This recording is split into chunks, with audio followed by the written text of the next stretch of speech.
Thank you, and good morning, everybody. Oh, you're awake. That's good. Okay, that's a good start. My name is Sarah Pochin, and for any of you that don't know, I hope that's none of you in this room, I am the new Member of Parliament for Reform UK, for the constituency of Runcorn and Helsby. What we achieved in Runcorn and Helsby was truly historic. Reform UK secured the closest by-election win ever. We won that night by just 6 votes. You'll all have seen the picture of Nigel doing this. And of course, everyone is claiming the 6 votes as theirs. It was my family, it was my friends, I got them all out. But isn't that great? The euphoria, the energy, the excitement that accompanied, that surrounded this victory was truly extraordinary. Runcorn and Helsby was the 16th safest Labour seat. They had a majority of nearly 15,000. And yet, the days leading up to the polling day and the actual day itself were truly like a reform festival. The weather helped, of course. We were blessed for the whole campaign with good weather, but in the few days leading up to it, it was like a heat wave. So people were in their gardens, in the evenings going around canvassing. People wanted to come out and talk to us. They wanted Correx boards. I've never experienced anything quite like it. The mood of the nation was reflected in the mood of the voters in Runcorn and Helsby. This was their chance to vote for change, and they did, in their droves. The eyes of the country and beyond were upon us that night in Runcorn and Helsby. Why? Because reform had something to prove. It had something to prove to the political establishment, to the pollsters, to you guys, the press, and most importantly, to the public. We had to prove that if you vote reform, you get reform. And they did vote reform, and they got reform. This was a powerful win and a powerful message. A vote for reform can no longer be ridiculed, brushed aside as a protest vote by other parties. A vote for reform means you get a reform politician in power, whether that is a member of parliament, a councillor, or a mayor. That night, we secured an MP, 677 councillors, and 2 regional mayors. We now control 10 councils with a combined budget of £10 billion. That is what a vote for reform does. And our 10 council leaders are high-quality individuals who, with their groups of reform councillors, are going to make some big changes in the way our local government is run. They're going to bring back common sense to local politics. They will scrap the woke DEI projects. They will cut waste, saving millions. Nationally, we might only have 5 MPs in Westminster, but we are the real opposition to Labour. We represent the mood of the country and the will of the British people.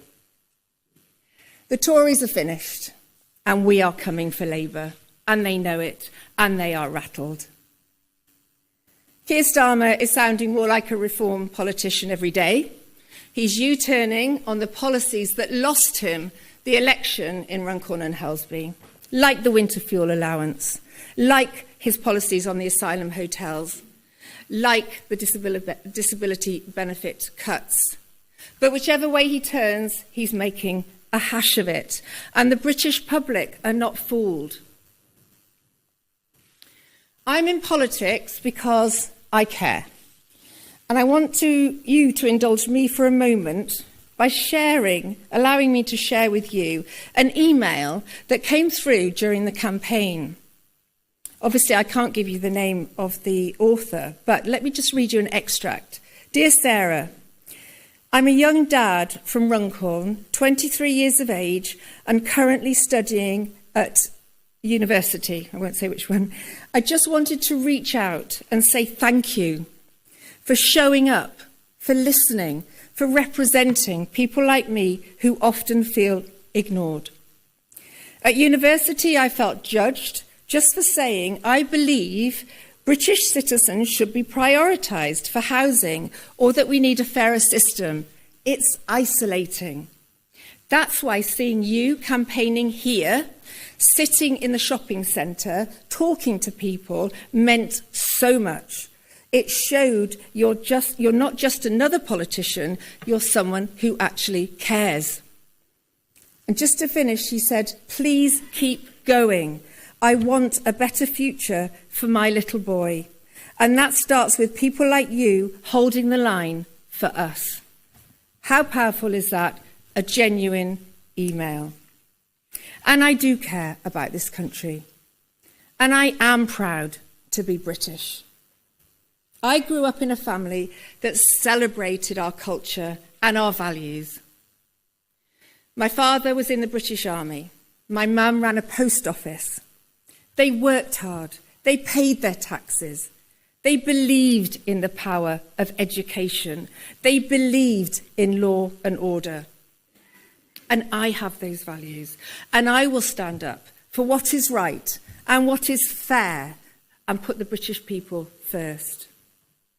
The proud, hard-working people of this country know that the only party which represents hope in getting our country back, the only party that is brave enough to stand up for British values, and the only party that will take back control of our borders is Reform.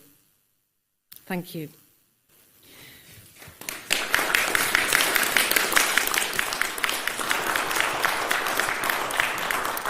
Now I would like to hand over to our party chairman, Zia Youssef. Thank you.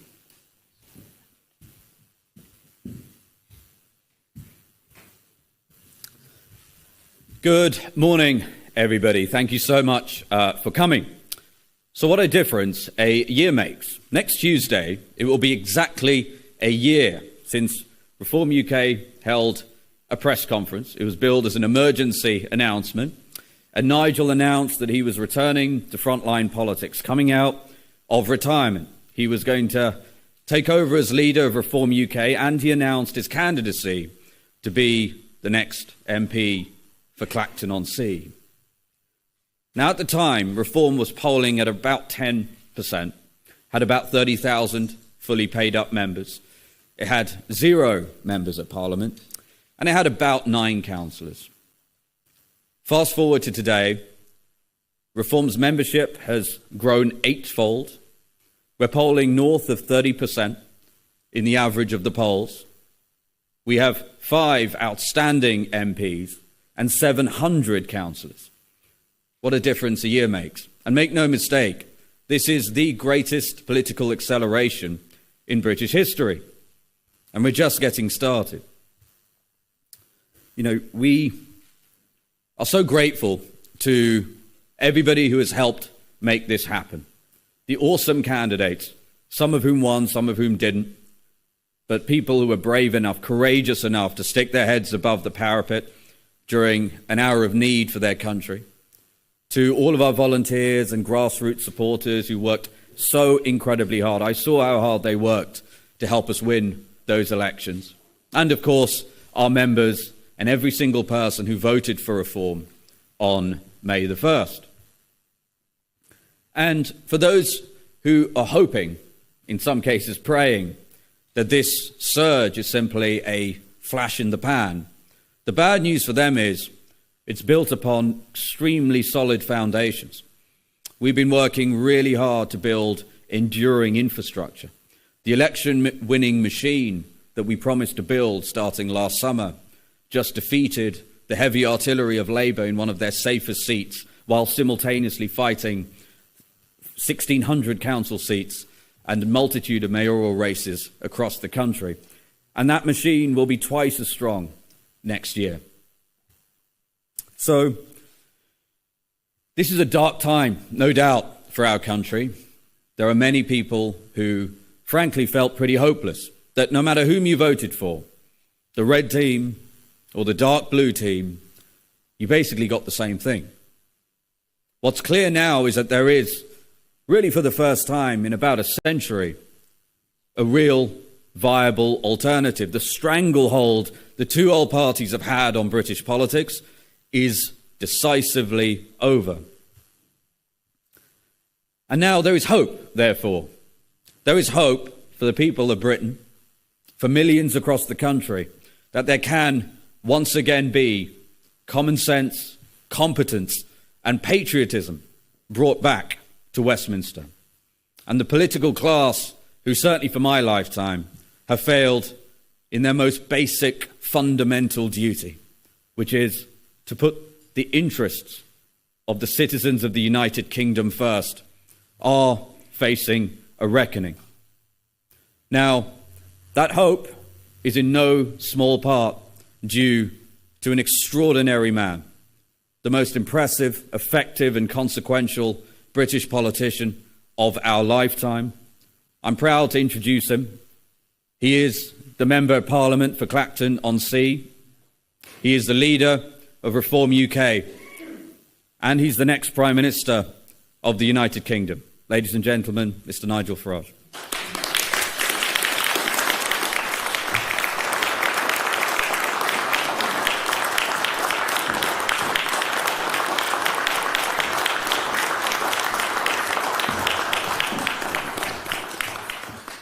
Good morning, everybody, and very few people will know just how much commitment, work and competence Zia has brought to the job of chairman. We would not have done on May the 1st what we did without him. My thanks go to him. Must begin today by saying that our thoughts are very much with Liverpool Football Club, their supporters, who were celebrating after an absolutely fantastic season that they'd had, and our thoughts go out to all of them after that mindless act of violence. We also thank members of the public who did all they could to help the victims and, of course, our emergency services. It was on the 3rd of June last year that I decided I would end my political retirement, give up a nice easy life and throw myself back into the front lines of British politics. I said on that day that we would get millions of votes in the general election and establish a beachhead in Parliament, and that is exactly what we did. I have spent most of my time, since July the 5th last year, trying to build this party, professionalise this party, and everything was aimed at May the 1st. And around me today on this stage, you see the fruits of that labour from myself, Zia, and tens of thousands of activists out there in the country. What you see before you today is a new Member of Parliament for Runcorn, 2 mayors, and 9 of our 10 councils in which we have overall majority control. Reform is now in government in large swathes of England. What you see before you, whether you can yet believe it or not, is the second step of what is going to be the biggest political revolution this country has seen since the Labour Party overtook the Liberals over 100 years ago. And the big shout-out message, and it's very, very clear, is if you vote reform, you get reform. No longer will the argument be, well, we like reform, we like what they stand for, we like some of their people, but to vote for them would be a wasted vote. That is not the case anymore. In fact, in many ways, if you look at the map today, if you look at Scotland, you look at Wales, you look at the whole of the Red Wall, and many other parts of England, if you want a party to be the opposition party to this Labour government, then it's a Conservative vote that would be a wasted vote. It's a Conservative vote that actually would help keep Labour in power. And that is the absolutely fundamental shift of public perception that has happened after May the 1st.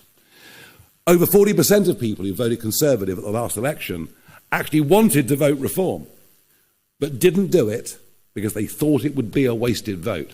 And that has been completely and utterly destroyed as an argument. Now, of course, we have a lot to do now that we're in office, and there is a heavy burden of responsibility on the shoulders of many in this room. And our Doge unit has now been set up. You'll be hearing much more about that. We firmly established which flags we will and won't fly from Council Hall, something that is very popular with the public. And we are already beginning to discover excessive wastes of money in local government. But please don't judge us just yet. Some of these leaders were only sworn in as recently as last Friday. But we are on our way. Our membership from June the 3rd last year has gone from 28,000 to over 235,000. I have absolutely no idea how many members the Conservative Party has, or indeed, how many members the Labour Party has.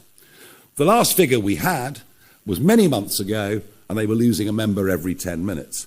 I'm not saying we are already the biggest political party by membership, but we must be very, very close indeed. As for the Conservatives, I don't think many in the media class yet really understand the extent to which they are dying as a political party. It's over. It is done. And frankly, after the level of betrayal that we saw, especially since the 2019 victory with the 80-seat majority, they fully deserve everything that is happening to them. And as I mentioned already, they cease to be a national party. They are now an irrelevance in Scotland, an irrelevance in Wales, a complete irrelevance in the Red Wall, where nobody will ever trust them again. Now, of course, there's much talk about who the leader of the Conservative Party might be, and they change leaders pretty regularly. And maybe Kemi Badenoch's not having a particularly great time. Now, there is somebody who fancies his chances. He's been on Ozempic, he's running marathons. I noticed a very nice new Savile Row suit the other day. Perhaps he even had his teeth done, I don't know. But it's completely irrelevant whether Robert Jenrick becomes leader of the Conservative Party or Kemi Badenoch stays on as party leader. It's completely irrelevant if Boris Johnson decided, although he's got some pretty heavy domestic duties by the looks of it, whether he decides to return. They will not be trusted again. They have no chance of winning the next general election, none whatsoever. And I don't really wish to spend much more time talking about them. They did sink to 4th in the opinion polls with YouGov last year. It is over. It is done. They've had a good 200 years. It is now finished. But today I wanted to talk a bit more, really, about the Labour Party. Now, they, of course, right now are absolutely terrified of reform. And if you think the Conservatives had a bad day on May the 1st, arguably, Labour did even worse. We completely wiped them out in County Durham, in many other parts of the East Midlands and elsewhere. And now, I have to say, they've decided they'll turn their guns on me. And every PMQs now, we see an obscure backbench Labour MP get up and ask the Prime Minister a question. Is it true that the honourable member from Clacton is a complete rotter? To which the PM says, oh, well, of course he, supports Putin and wants to abolish the NHS. And I have to sit there, and I've got no means of actually answering back or fighting back in any way at all. I think even without reform, this government is off to the worst start of any government since Eden and the Suez Crisis in 1956. They are collapsing in terms of support. Their response to us is just to turn on the Labour lie machine. And I think today, perhaps it's just a little opportunity for me perhaps to answer some of that. Reform really are now the party of working people. One of the arguments I made in the run-up to May the 1st was that many of our voters are people with alarms that go off at 5 o'clock in the morning. They go off to work. They work damned hard, whether they're working for companies, whether they're trade union members, whether they run their own businesses or act as sole traders. They're the people that are voting for us. And the great divide that is opening up in British society is between those that get up and go to work, pay an ever-increasing tax burden, feel ever more hampered by government at every level, and their next-door neighbours who choose to do nothing, but actually have a very similar standard of living. That is becoming increasingly a massive problem in this country. But I also think that Labour have a problem with their personalities. The Chancellor of the Exchequer, Rachel Reeves, I don't think I've ever seen anybody so hopelessly out of their depth at any point in my professional or political career. And the idea that we were going to get this 10-year Bank of England economist, and of course she was dubbed by my colleague Lee Anderson as Rachel from accounts, which actually wasn't accurate, because it's Rachel from complaints. She is doing the most awful job, and what she and the Prime Minister have done is to spread doom and gloom and despondency. Economics works on confidence. This lot haven't managed to instil any. And of course she's backed up by Jonathan Reynolds, ever affable, but not the qualified solicitor that he told everybody he was. This is a very low-grade government. And unless you have successful private business, employing people and paying taxes, you cannot have an effective functioning society. And it is, to me, truly astonishing that of all the 25 men and women in the cabinet, not a single one has ever set up or run a private business. We have a bunch of lawyers. We have a bunch of people prepared to bow down to this concept of international law, but without the economic competency to run a country. And that is why we are genuinely going in the wrong direction. We are watching the de-industrialisation of Britain. Yes, of course, there are some jobs being created in wind and solar. But for every job created in that sector, there are 3 or 4 being lost in other parts of the British economy. We now have the most expensive energy prices commercially of any country in the world. And yet the net zero mania, and it isn't just Miliband, well, we know he's away with the fairies, but it's all of them are committed to this policy, just as the Conservative Party were when Boris Johnson and others led them before. I find it extraordinary also to witness the exodus. The exodus in London and in some other parts of the country is now in full flight. The number of people I know, and I'm talking about successful, hard-working, entrepreneurial people. I'm talking about people that have taken great risks in their lives, created a lot of jobs, and paid many millions, or in some cases, tens of millions in tax. They are leaving. And they're leaving our country at a very, very rapid rate. It's the biggest brain drain we've had since the 1970s, and yet no one seems to have woken up to it. And there is absolutely no contradiction in saying that we are the party of workers, but also the party of entrepreneurs. The two can't survive and exist and succeed without each other. And then we come to the Prime Minister himself, and whilst I don't bear him any personal grudge, I don't think there's any malice in him at all, it's clear to me this man doesn't believe in anything. Now, it's quite extraordinary that for over a year it was obvious that Starmer would become our Prime Minister. You would have thought there was a plan. You would have thought there was a passion for what they would do in government, as opposed to achieving the position of being in government. And yet, as he stood outside 10 Downing Street, mid-morning on July the 5th, to give his acceptance and victory speech, in the 9 minutes for which he spoke, he referred to his notes 158 times.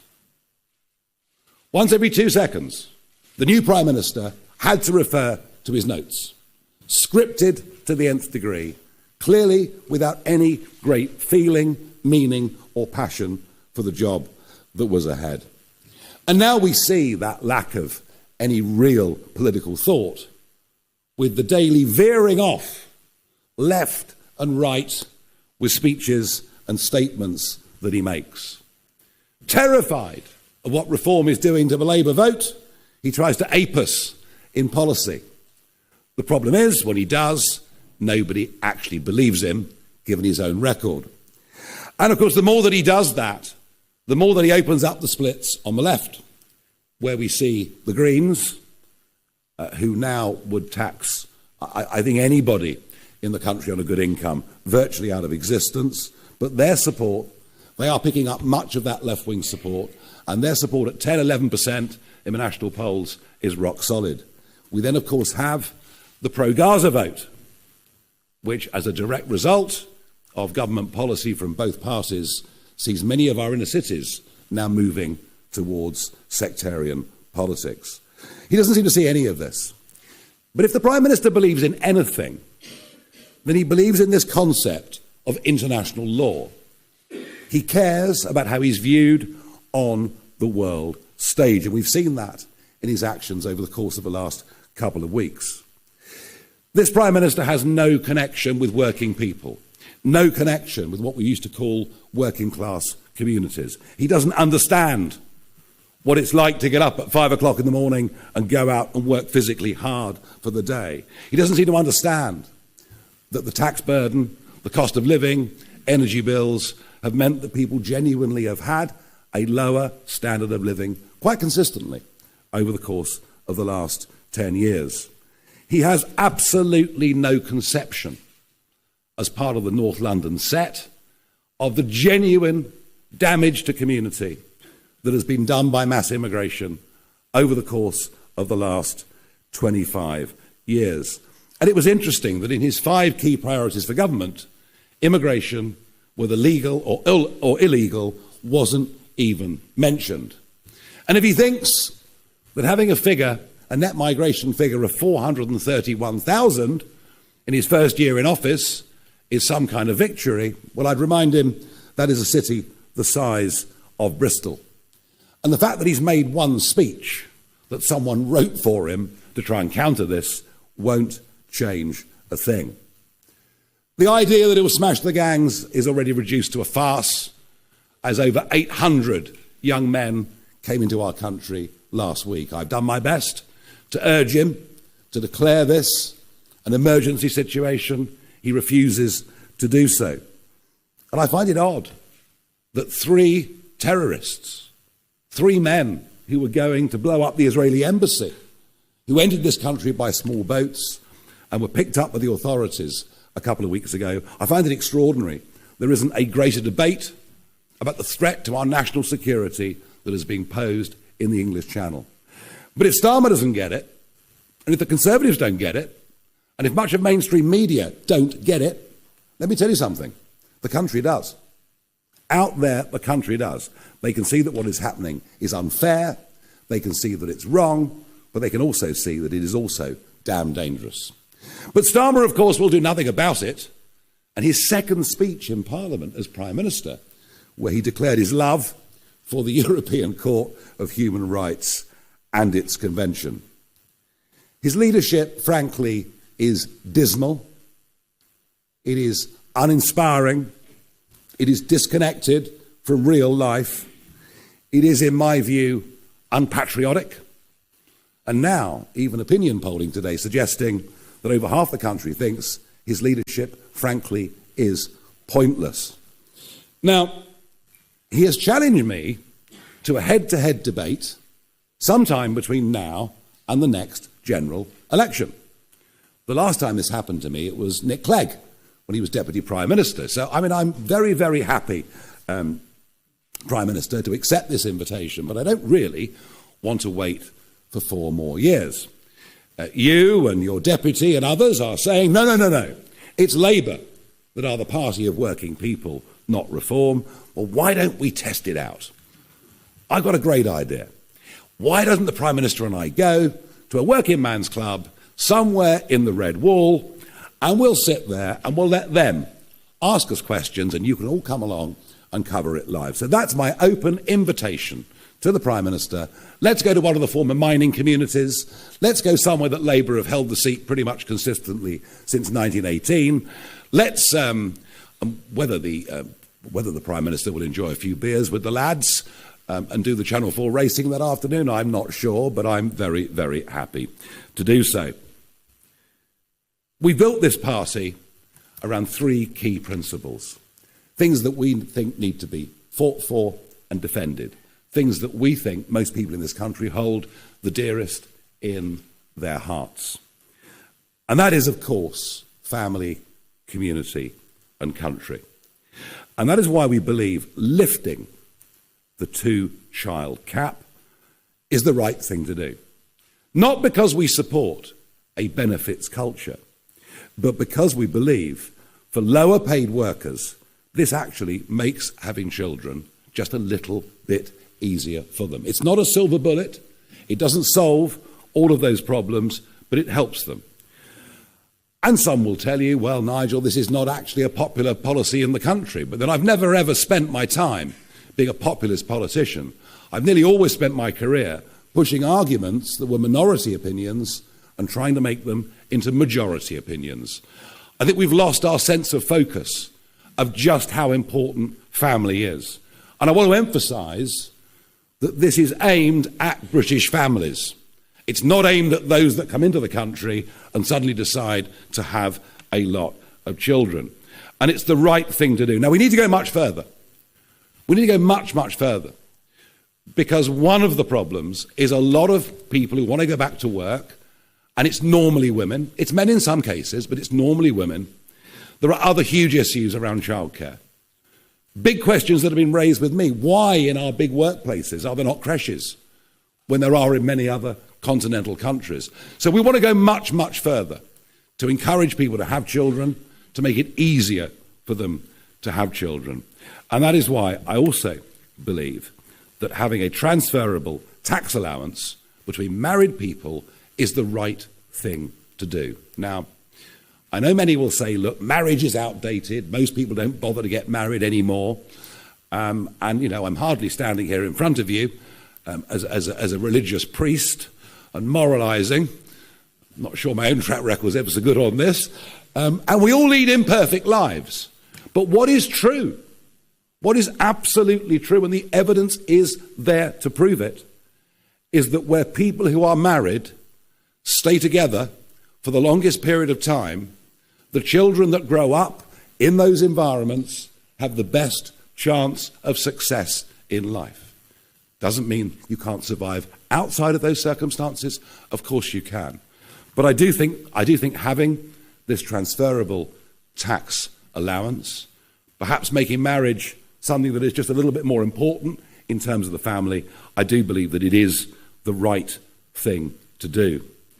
And of course, our biggest aspiration is that working people should not start to pay tax until they earn £20,000 a year. It's a policy that is wildly popular.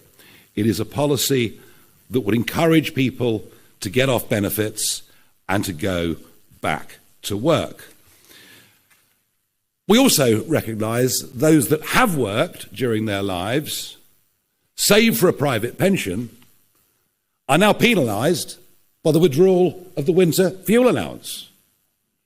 If you don't have any savings, you'll still get the winter fuel allowance. So we're punishing working people at all stages of their life, and we would reverse, absolutely reverse what has happened, and we're taking away of the winter fuel allowance. Now, of course, you will all be lined up in your droves to say to me, how on earth can you afford all of this? How on earth can you afford 5 billion here or 5 billion there?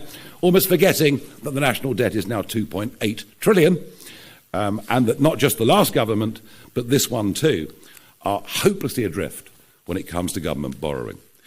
We are going to make big savings. We will stand here before you in 1 year's time and show you the excessive costs that we've taken out of local government. And at a national level, if we win the next election, we will scrap net zero, something that is costing the Exchequer an extraordinary £40 billion plus every year. There will be no more asylum hotels or houses of multiple occupancy. People who come here illegally across the channel or on the back of lorries will not be allowed to stay. We will scrap the DEI agenda, which is costing the taxpayer up to £7 billion a year throughout the public sector. And yes, we see considerable savings to be made amongst the quangos. So yes, I do accept that these proposals, especially the one of lifting to £20,000 the level at which people start paying tax, I accept that it's expensive, but I genuinely believe that we can pay for it because we're not ideologically tied to the same ideas upon which we believe the Conservative and Labour governments have gone so wrong over the course of the last few years. As for community, we are totally appalled as a party at the growth of two-tier Britain under two-tier Keir. I want to make it absolutely clear. Lucy Connolly should not be in prison. The sentence that was given to her was absolutely excessive.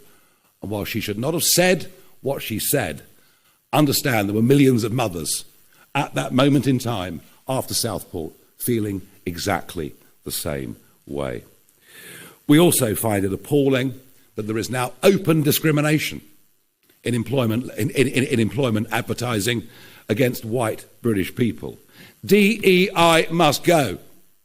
We are a party that believes in meritocracy. We're a party that does not accept that somehow there is something uniquely awful about the British people or about our past. We believe the opposite. We actually believe that the British people are the most open-minded and tolerant country, frankly, that you could find on earth. So we feel very strongly about that. We, of course, shake our heads at early prison releases. And this is an area that Sarah Pochin, our new MP, this is an area that and the failings in our judicial system that she is going to deal with. And we will, of course, end mass migration into Britain and be unafraid to talk about migrant crime. I was utterly demonised between 10 and 20 years ago for suggesting that opening the doors would lead to bad people coming into Britain. What I said was that from poor countries, we'd get their best people and their worst people. And I think if you look at the crime statistics in London and elsewhere, of the gangs that have been allowed to come in from Romania, Albania, or wherever else it may be, I do believe that I was absolutely right. And when it comes to country and a sense of what a nation is, of what national sovereignty is, of what the national interest is, this is where I do personally want to confront the Prime Minister head on. I think what we've seen over the course of the last 2 weeks is who Keir Starmer really is. He absolutely is the globalist. He absolutely is the person that bows down to this concept of international law in the face of courts that are either horrifically outdated or, frankly, wholly illegitimate. And yet that's what he believes in. The EU reset, which starts to align us back with EU law, not just that exists today, but that comes in the future, that brings the European Court of Justice back into our lives. That is a total sellout and something that he promised he wouldn't do. There is much more to come out about defence. We haven't yet heard the full extent of the defence package. And yes, of course, you'll say to me, oh, well, Nigel, fishing is only 0.5% of our GDP. Well, of course it is. We've destroyed it over the course of the last 50 years. We traded away what was ours when we first joined the common market. And as I think the only MP with a vested commercial interest in fisheries, which I do, I can't even tell you what this surrender means. The leaders of the French fishing industry associations have said they can't believe their luck. They're being allowed to fish up to our 6-mile line for a further 12 years. It means the death of nearly all of our inshore fishing industry. Because the old people retire, the young people won't come in. It is an absolutely horrific betrayal, and yet they seem to have no guilt about it, let alone the environmental damage that has happened since Brexit, where the French, Dutch and Danes have fished between the 6 and 12 in a way that is wholly unsustainable, and yet we've done absolutely nothing. When it comes to Chagos, I think this is the worst deal I've ever seen in my life. There was absolutely zero legal necessity to give away the sovereignty of the Chagos Islands. None whatsoever. An advisory judgment from a court that is not legitimate and that has too much Chinese influence in it. And we're paying to do it. And if inflation runs at an average of 3% for the next 99 years, it's £52 billion. It's almost unbelievable that he could have done it, and not to have even referred to the Chagosian people who've suffered terrible racism in Mauritius, terrible racism. And now that this deal is done, they're now fleeing Mauritius and coming to our country, which they can do, of course, because they are British subjects. But I suppose to Keir Starmer, racism only comes from people without university degrees. He probably doesn't think it happens between other races. The World Health Organization, of course, he signed us up to the pandemic treaty. Everything he's done in the last 2 weeks has been against our national interest. Everything he's done in the last 2 weeks will be undone by us in government, regardless of what the consequences are. He doesn't understand what national sovereignty is. He's never, ever, ever got over the Brexit result, and he's frankly doing his bit incrementally to reverse it. Now, I came back into politics on June the 3rd last year because I believe that our country has to be turned around. I came back into politics on the 3rd of June last year because I believed I had the ability to really give momentum to this political movement. And I've lived a bit. I've had some great successes in life. I've had plenty of failures in life as well. But what I bring to this now is experience. What I bring to this now is passion. What I bring to this now is a kind of courage or madness, you can take your own pick, which perhaps you only have when you've survived a few close brushes with death and even managed to go through the snake pit on I'm a Celebrity, get me out of here. But the qualities that I offer are hard work, passion, and yes, I'm not afraid of anything. I'm not afraid of the mob. I'm not afraid of criticism. I'm not afraid of protest. I believe that reform represents a silent majority in Britain. I believe what you're witnessing is the beginning of a genuine political revolution, something quite remarkable that is happening and will continue to happen in British politics. And if that means I'm pitted against the Prime Minister and whoever the leader of the Conservative Party may be, well, so be it. I think I'm ready for that right now. Thank you very much indeed. Right. Okay, we have a list of 18 people who wish to ask questions, so we'll try to rattle through as best we possibly can, beginning with Natasha Clark from LBC. Hi, Natasha Clark from LBC. Mr Farage, you say you're the party of the workers now. Why did your party vote down Labour's workers' rights package, which would have given them far more rights? And last week, Reform was accused of what critics say is a race-baiting advert for a Scottish MSP by-election by wrongly claiming that Anna Sarwar would put the Pakistani community first. What's your response to that? Thank you. For workers to have rights, they need to have jobs. And if you bring in legislation that means fewer people will be in work, what have you done for workers' rights?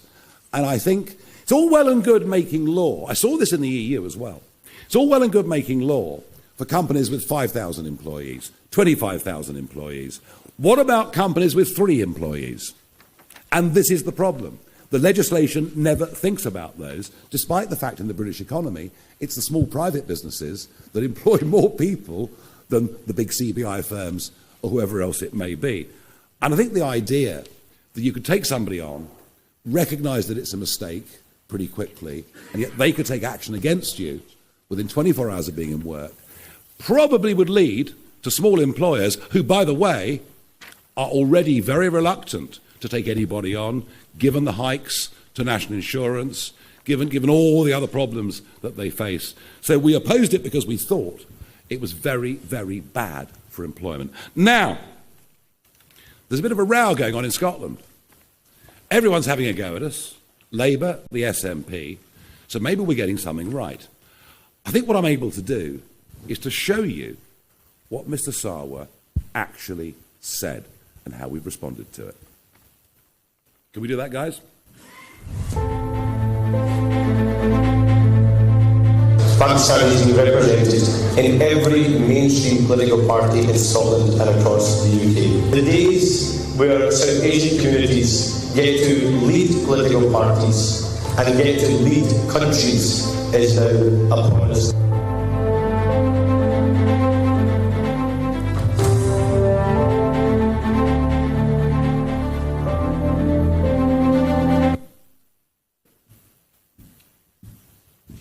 So it was Anas Sarwar that introduced sectarianism into Scottish politics, making it perfectly clear his priority was to a certain section of the community. All we've done is to put out the exact words spoken by him without any comment. We've said nothing, just that we will represent the people of that constituency.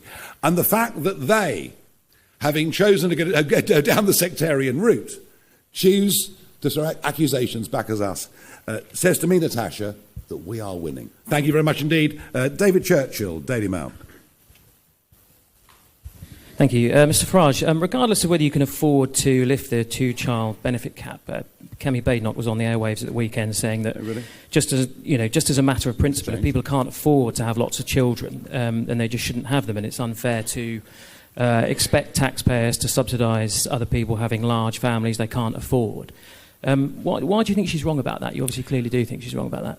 We subsidise low earners in lots and lots of different ways already, all right? I understand the big point she's trying to make, but the point I'm trying to make is there are lots and lots of people, British people out there, who would like to have children but are terrified of what the cost of childcare are, terrified about how difficult this is going to be, terrified there are no workplace creches, all the things I mentioned earlier. We are trying to help young, working British people who are not on particularly big incomes to have more children. And, you know, Kemi Badenoch's view might right now be the majority instinctive view, but this is part of a bigger package and policy that we are putting together to try and make the family a more important element in British life. Thank you. Lucy White from Bloomberg. No? Donna Runner? Yep. Yes, oh, sorry. Hi, Lucy White from Bloomberg. On that same subject, actually, you've talked about the importance of family, but one of the main reasons that people are choosing to have smaller families or no children at all these days is because housing costs are so high. And tinkering around the edges of tax policy is probably not going to do very much to that. So can you set out what you would do to make housing more affordable? No, you're quite right, Lucy. I accept that point. I did say that what I discussed so far today was not a silver bullet. It didn't solve all the problem. I talked about childcare, housing, of course, also a massive problem. You know, if you increase the population by 10 million through immigration, then you need to build a new house every 2 minutes in this country just to keep up. Even if Angela Rayner's targets are met for house building, they won't even cover anything like what legal net migration, let alone illegal, will be during the 5-year, if it is that, Labour term. Housing is a massive, massive problem. Social housing is also a massive problem. I was horrified going around the country in the run-up to May the 1st, horrified to see county councils where going to the top of the list for social housing priorities were people who'd crossed the English Channel illegally and were given indefinite leave to remain. Absolutely horrified to see that. But that is what is going on out there. All right, we need to build houses.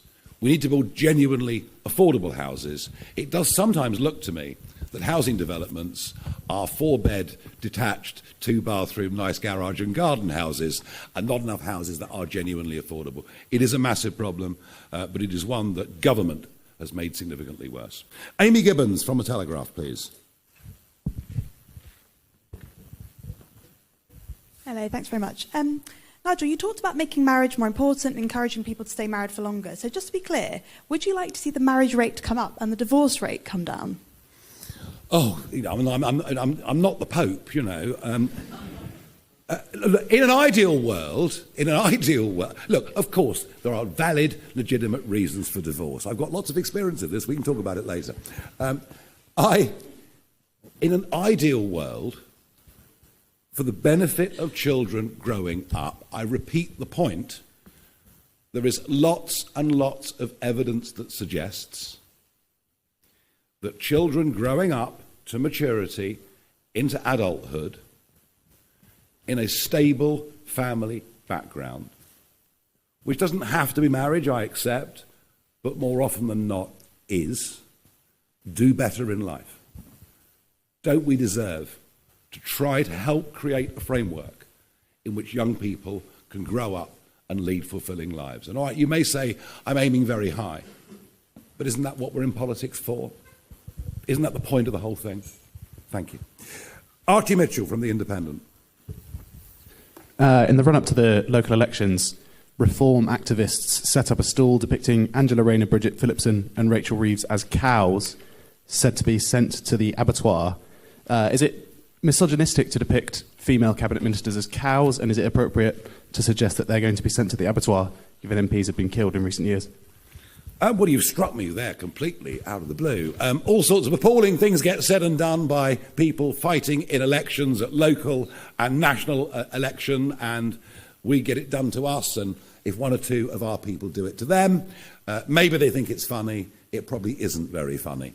I can't pretend we're perfect, but what I can tell you is that one of the ways in which we have professionalised this party is to put people through a vetting process, and I think we've come up with a slate of elected councillors and mayors and a new MP that we can genuinely be very proud of. And if there is the odd lapse in taste, then I regret it, but it's kind of called politics. Thank you, Archie. Kitty Donaldson from iNews. Thank you.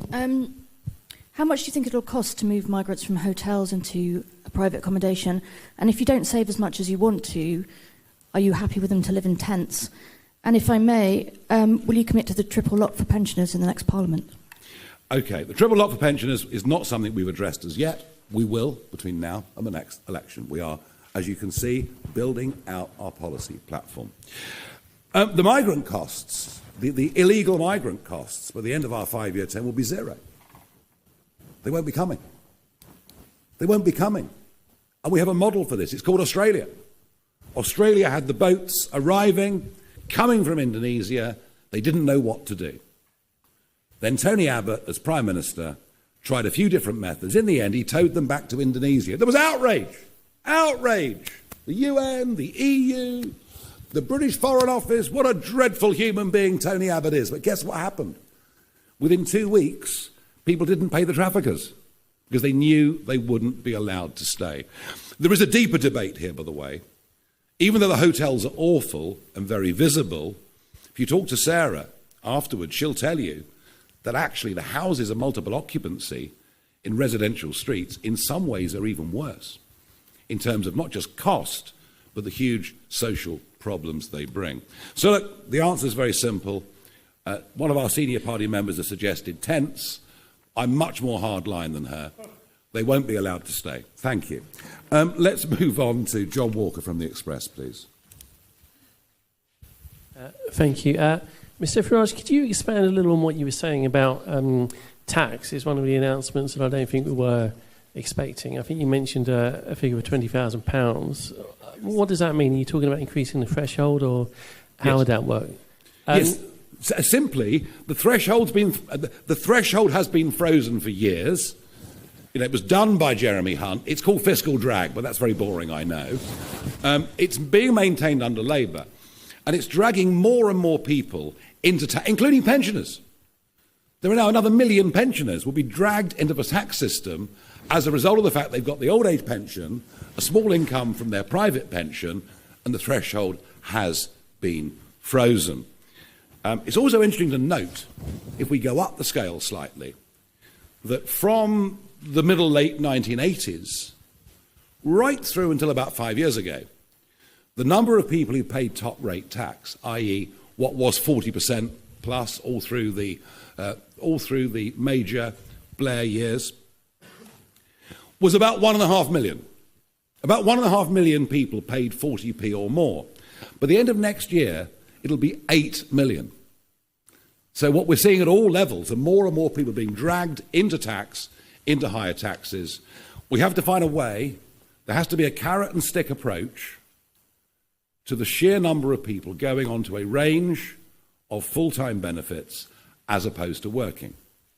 And some of it, of course, are people who are choosing that as a lifestyle option. Equally, I've met many on my doorsteps who want to go back to work, but they're trapped by the sort of 16-hour rule. That if they get a job for more than 16 hours, they lose all of their benefits. And because of a tax system, they're worse off working than they are staying on benefits. That is what we're trying to address. I do accept that the 20,000 level, where the threshold would be raised to, is our greatest ambition. But I think it's something that we simply have to do. Thank you. Rachel Cunliffe from the New Statesman. Thank you. You talk about councils, and you've got representatives from the councils that Reform are now leading on stage. For the most part, it isn't waste or DEI that's putting council budgets under strain. It's adult and child social care, which accounts for 2/3 of council budgets and is only set to get more expensive. You haven't mentioned social care yet today. I wondered if you could say something about what Reform plans are to pay for that. Rachel, I toured the country relentlessly for 5 weeks. I visited all of these areas that we stood in. I was photographed and shook hands with well over 1,000 of our candidates, and I did so many local media interviews, it's almost not true. And of course, what I said is we can't wave a magic wand. We accept that central government funding has gone down. We accept adult social care, SEND. All of these issues are massive, and it's not easy. We accept all of that. What we have said, though, is we will, where we can, and we're finding it already, cut unnecessary spending. But also what we've said is we will examine which service providers have been signed up to by county councils or unitaries, what the relationship is with those firms to some who may well be working in councils, and we will try to seek a more business-like arrangement in terms of how we provide those services. So I fully accept that the job, the weight of responsibility on the shoulders of these men and women on stage is not an easy thing, but we think we can do better. And I tell you what, we're certainly going to try. Thank you. We're moving through. Carl Dinnan, ITV. Thanks very much, Nigel. You were certainly right about one thing in your speech. We do want to know how you're going to pay for the policies that you've announced today. You've mentioned a couple of pretty big measures that will bring in savings, but even those won't quite cover the cost of your already announced tax plans, like the 20,000 threshold. So what I'm wondering is, are you going to tell us today how you're going to pay for winter fuel allowance, for scrapping the two-child benefit cap, and for the new married couples allowance? Are you going to tell us how you paid for these measures that you've announced today, or have you got a magic money tree growing in your back garden? All right, you started it. The cost of net zero to the taxpayer, figures produced by the Institute of Government, are estimated between 2025 and 2030 to cost £45 billion every single year. The cost of asylum seeker accommodation, be it hotels or be it houses of multiple occupancy, as I mentioned earlier, £4 billion every year. That may be a slightly low estimate because actually the overall costs of illegal immigration are much higher. DEI, as researched by Defunding Political Campaigns, estimated to cost government £7 billion every year. Quangos, just a 5% cut. And by the way, do you remember in the general election, we suggested a 5% cut? I mean, you thought, you know, what dreadful people we were. Impossible, it can't be done. And yet the government now proposing a 5% cut. Well, we're proposing a 5% cut to Quango funding, which would over a 5-year term be £65 billion. If you add all that up, you've got a pretty eye-watering number of £350 billion. And whilst that may be, I accept, you know, slightly optimistic, because it's difficult always to cut everything, I think you can see very clearly the direction that we're going in. We can't afford net zero. It's destroying the country. We can't afford DEI. It's actually preventing many talented people from succeeding. And we certainly can't afford young, undocumented males crossing the English Channel and living in 5-star hotels with 3 square meals a day and free dental and healthcare. I think that gives you a pretty good indication of where savings are going to come from. Plus whatever else we can find. And if we find it at local government level, we'll find it at national government level too. Alex Forsyth, BBC. Mr. Farage, thank you. It might not surprise you. I just want to dig into those numbers a little bit more, because some of the things you've mentioned there, like wasteful spending and net zero, you talked about at the general election. I know. At that point, the Institute for Fiscal Studies said your sums don't add up. This morning, one of your own activists, Tim Montgomery, has said your sums don't add up. Isn't the reality that at this point your numbers don't add up and you are saying what you think people want to hear? And on a separate issue, in the wake of the Southport attacks, you were criticised for comments you made about the information the police had released. Given what happened in Liverpool yesterday, the police did release information about the arrested man. Was that the right approach? Well, that was the same police force. That was the same police force who were negligent at the time of the Southport attacks, utterly negligent.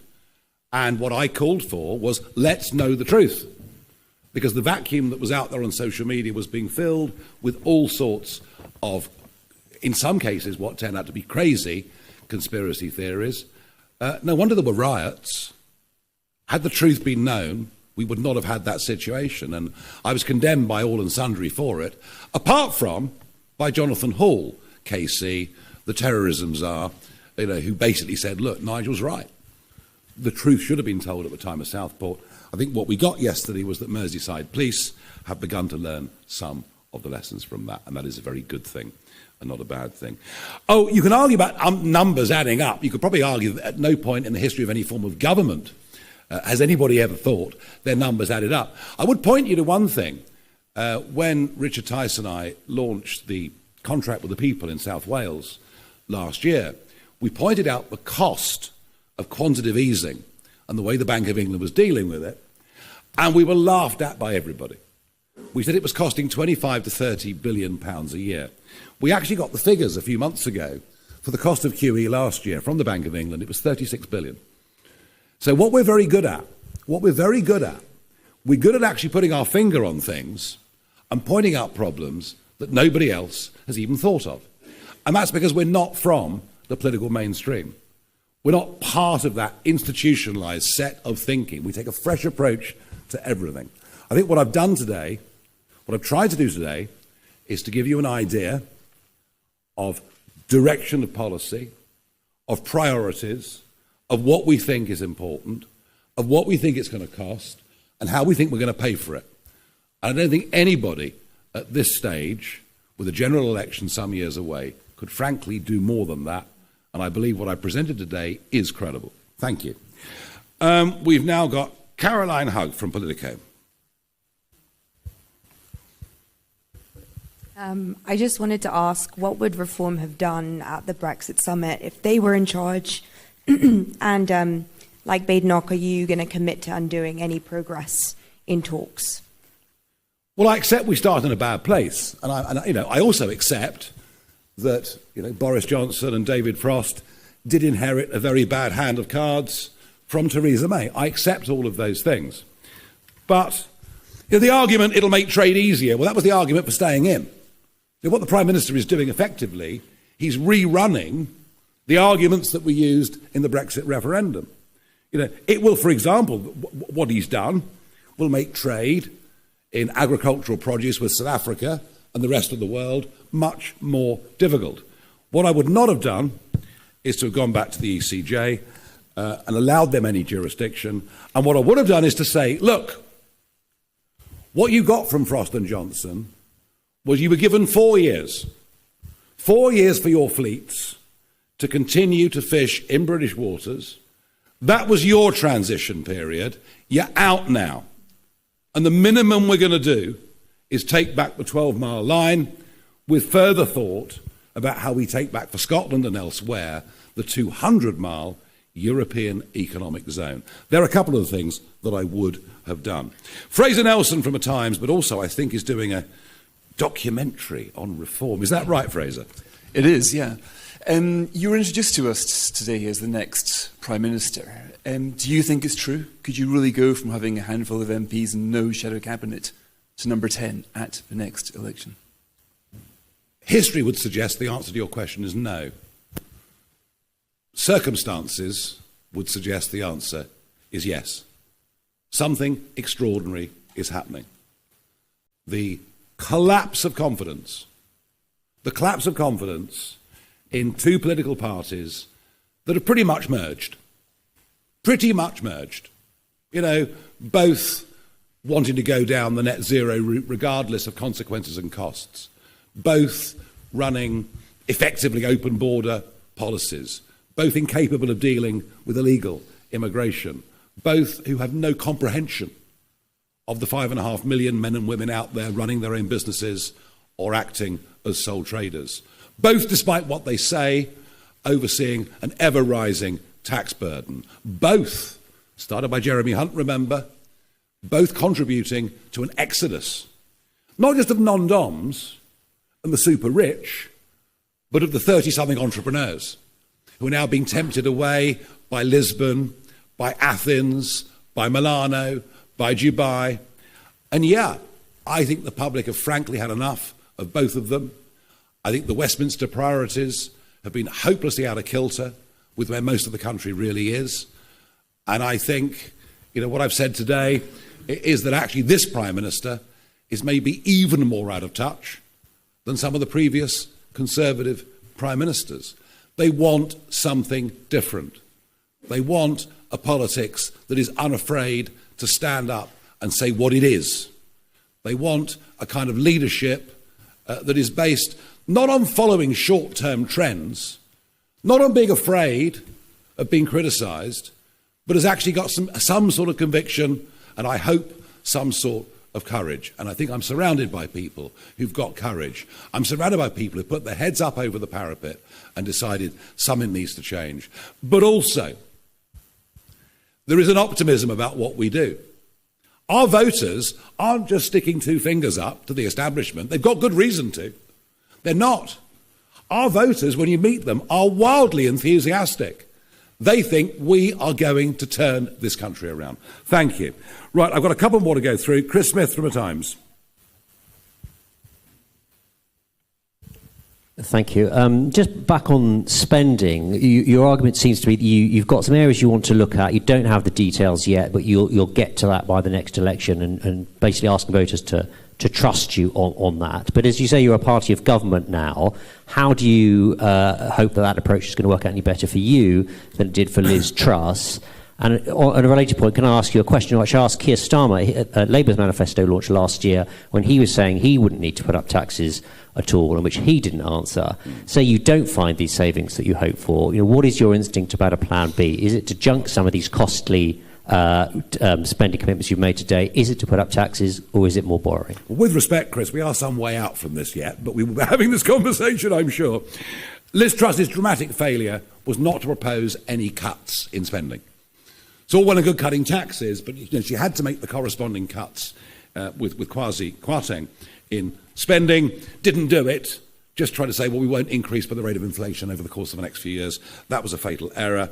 As for Starmer's promises, look, you know what? I just think there are two types of people in politics. Those who want to be something, those who want to do something. For him, it was about becoming Prime Minister. For me, it's about turning this country around. Simple as that. James Hill, Spectator. Thanks, Nigel. You went through various members of the Cabinet today. You dismissed Johnny Reynolds, Rachel Reeves, Ed Miliband. There's one member of the Cabinet who you didn't address, Angela Rayner, and there's some speculation in recent days that she might fare better against reform at the next election. You faced off against her at last year's general election on the BBC. Just tell us your thoughts on her and whether she stands a better chance than Keir Starmer come the next election. Well, at least she's real. I mean, none of the rest are. I don't think she's lied on her CV. Not sure she's got a CV. You know, I mean, she is who she is. What we have learned, I think, over the course of the last week is that her ideas on tax, on saving, are even more radical than those of Rachel Reeves. And she tends, on economics, certainly economics, to be way, way out on the left. And number one, that is not a majority opinion by any means in the country, nor will it become one. And it's a very busy space. You've got the Lib Dems heading into some of that territory, the Greens very firmly in that territory, and indeed, from what I can see of the Gaza independents, they're pretty much of that view as well. So, look, you know, maybe she'll become the leader. I don't know. I'll be worried about it? Not at all. Two more questions. Adam Cherry, GB News.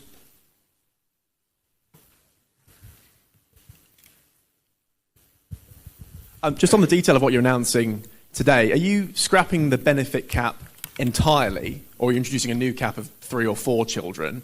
And then on the shared family tax allowance, are you putting a figure on that today, or is it just sort of in principle? Yeah, it'll be up to a £5,000 transferable allowance, all right, which would help, say one of the parents wanted to spend a bit more time at home in the first 18 months, 2 years of a child's life. Those allowances could be transferred. It would give people more options and greater flexibility. We're not putting a cap on the number of children. I want to re-emphasise, this is not for people who arrive in Britain from overseas and have lots and lots of kids. It's designed to help hard-working, though slightly low-paid British workers. Final question, last and by no means least, Kieran Stacey, Guardian.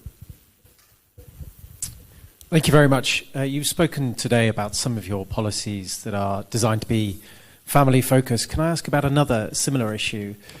I've heard you talk about your desire to open up a debate on stricter restrictions on abortion. Can I ask your view? Do you think that the abortion time limit should come down?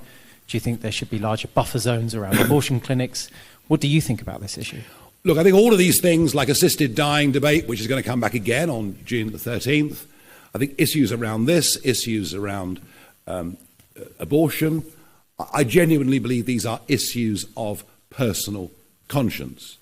I am pro-choice, but I think it's ludicrous, utterly ludicrous, that we can allow abortion up to 24 weeks, and yet if a child is born prematurely at 22 weeks, your local hospital will move heaven and earth and probably succeed in that child surviving and going on and living a normal life. So I believe there is an inconsistency in the law.